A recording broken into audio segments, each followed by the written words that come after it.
So I don't know if you've all been paying attention. A really famous arcade called a-cho in Japan is closing. Arcades everywhere basically have been closing, right? Because there's not as much interest in the modern era of like leaving your house and spending money to go play games somewhere when you could stay inside and play them for free. And I was pretty sad. I was like, man, another arcade closing in Japan. This one is a real shame, especially because I watch a lot of their videos. But then they posted like, hey, not only is this arcade closing, the staff responsible for managing the channel will no longer have authority over it. And in addition, the rights to managing the video material that belongs to the manufacturer cannot be transferred. Basically, instead of like leaving the footage or anything or like keeping it up there, they're gonna just delete everything. They're just gonna remove everything. And like, this is a pretty famous arcade. I mean, like Brian tweeted about it. It's a real shame because like just mass deleting everything is brutal, right? You may be like, well, how big is this like collection of footage? First of all, a-cho footage gets submitted for Will It Kill, like new and old, every single month. This is the main channel here. And as you can see, it has over 8,000 videos. Some of them are like hours long. Like it's just match footage from all kinds of random games. And they have multiple channels. So there's another channel also that has even more. And it just goes like this is just for years and years and years and years of like history of fighting game matches that you can go back and watch. If you look at the live, they streamed a lot too. There is so much on here. Old Street Fighter 4 footage is what I think of a lot of times because they uploaded a ton of Street Fighter 4 back in the day. Losing the arcade, the physical space, is already bad enough. But losing the digital archive of like all of these many years of like uploads is brutal. For us, right? You hear this and you're like, why delete the channel? Like, why don't they just leave it? I'm the same way. Like, it doesn't make sense to me, but they don't have the same ideas about preservation, I think. They basically are like, none of us are going to be responsible to manage it. So rather than like figure it out, how do we find the solution here? Just like get it out of my hands, get rid of it, which is like brutal. I think like so many people care about all this old footage. Like, why not just turn it into a true archive even, right? You just freeze all comments, leave the channel and don't upload anything. They're not even paying for it, right? It's like, it's on YouTube. But yeah, I mean, maybe they're afraid what happens if no one has access to the channel and someone comes for Street Fighter Alpha VODs and is like, Capcom wants all the Alpha VODs deleted. There's no one there to manage it and do it, I guess. I don't think anybody at Capcom is thinking about taking this down. I don't think anybody anywhere is thinking about taking any of this down.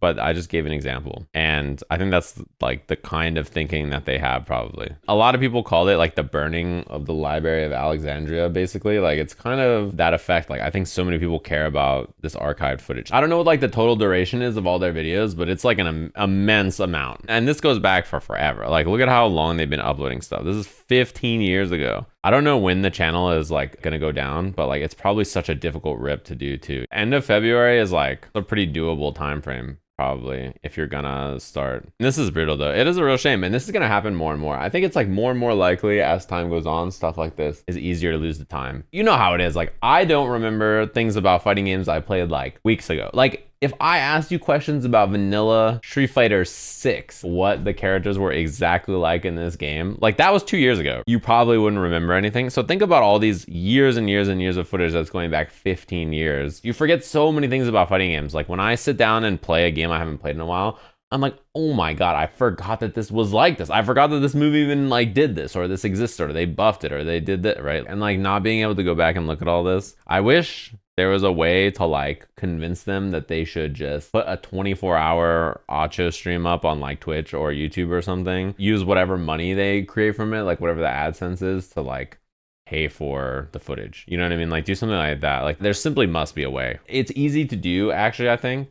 But the problem is not like, oh, this is a good idea. The problem is like I just don't think they care. They're just like, this thing is out of our hands now. Like it's gone. They like wipe their hands of it. We don't want the responsibility or the problem, right? Either way, if you haven't looked at any of that stuff, you know, you have until the end of February, it sounds like, to go take a look around. Somebody will go and archive a bunch of this stuff. There are probably people right now going and grabbing stuff that they want. You know, when Lord Knight does those old videos of like, what was old BlazBlue? Like the footage from there is very useful to him. In the modern day, like how often does somebody boot up Twitter and just be like, you know, modern fighting games are bad because of X, but it didn't used to be this way. And then you have like places like this where you can go grab this old footage and just show people stuff. Having just footage to pull from is so nice.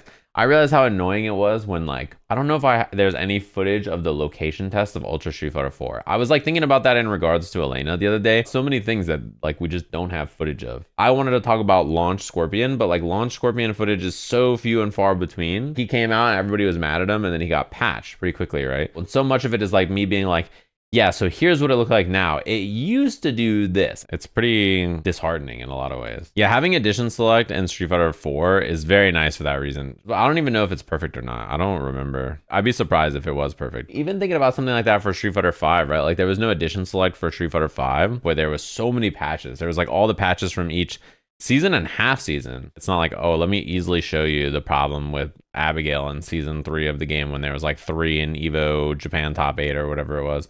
Like it's hard to like show something like that, you know? Modern games change so often, right? Like Tekken got updated like once every 2 weeks or something for a while there. Like in the beginning of the game got updated a lot.